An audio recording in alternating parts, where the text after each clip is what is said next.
In this video, I've got a quick and easy mod that I'm going to be doing to my FJ Cruiser that's going to enhance the visibility and also the visuality. Is that even a word? And it's only going to cost me $5.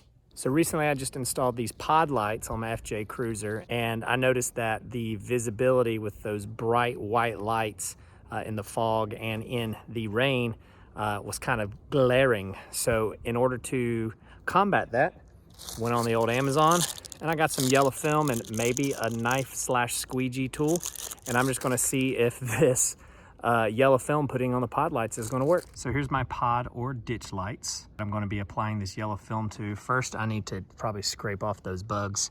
That would be the best. Essentially what I'm going to be doing is just cutting out little squares and peeling off the back, maybe if it's one of those types, and then attaching it to the pod light and then maybe heating it up with a blow dryer. So these pod lights are 2 inches and 2 ticks. I'll put the exact measurement up on the screen.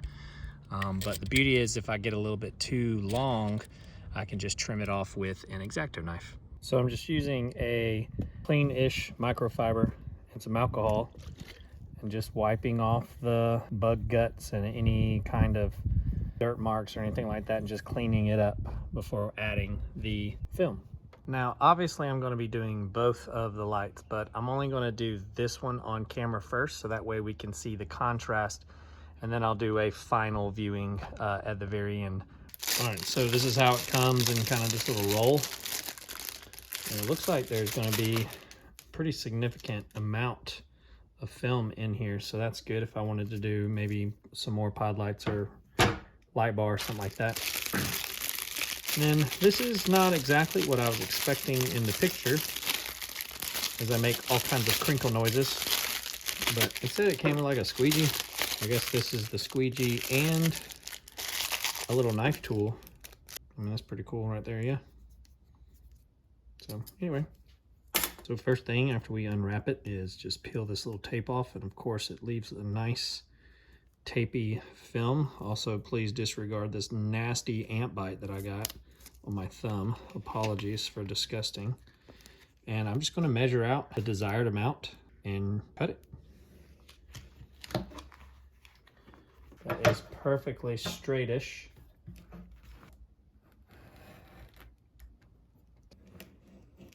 Boom. Now I just got to do a few more of those.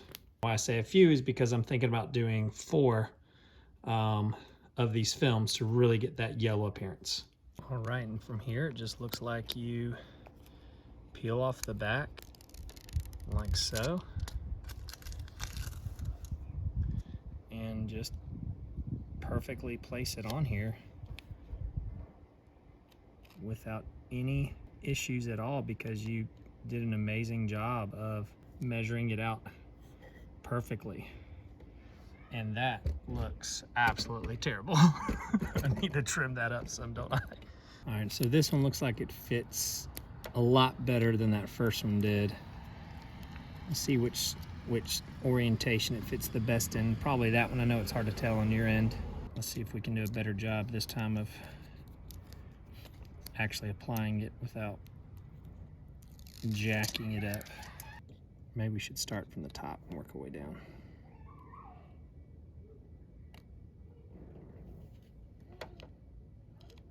There we go. Just push with our finger. I know this is a great, amazing angle. Just slowly working our way down. It'd be nice if a squeegee actually fit, but it's okay. This works fine. Get in those cracks. And then I can just cut off the excess whenever I get done. Yeah, that's much better. Much better. So I measured and cut another one off camera because the apparent pressure of measuring and cutting was getting to me. So I went ahead and did another one because I want to do essentially 2 coats of this. So we'll peel off the backing like we did before. And then we'll just, the top down approach works really well. So we're going to do that way again, just get it kind of lined up. and just squeegee back and forth with my thumb until we get it all the way down to the bottom. And that's not terrible. I'm going to try to clean up some of the edges here with my X-Acto knife, but that looks pretty good. We'll see how it does here in a second. Now, I'm no color expert, but I'm pretty sure the one on the right looks a little bit more yellow than the one on the left. I like that. Here's the difference on the garage too. You can see the clear color difference of the yellow versus the white. So for a very inexpensive mod, and it took not that long to actually install it, I would say it's a win-win. I'll be curious to see how well it holds up though in the elements. I'm thinking about maybe hitting it with a little bit of hot air with a little heat gun or a blow dryer, maybe just to kind of seal it up a little bit better. But the ultimate test is gonna come here in the next few days of just letting it sit out in the weather.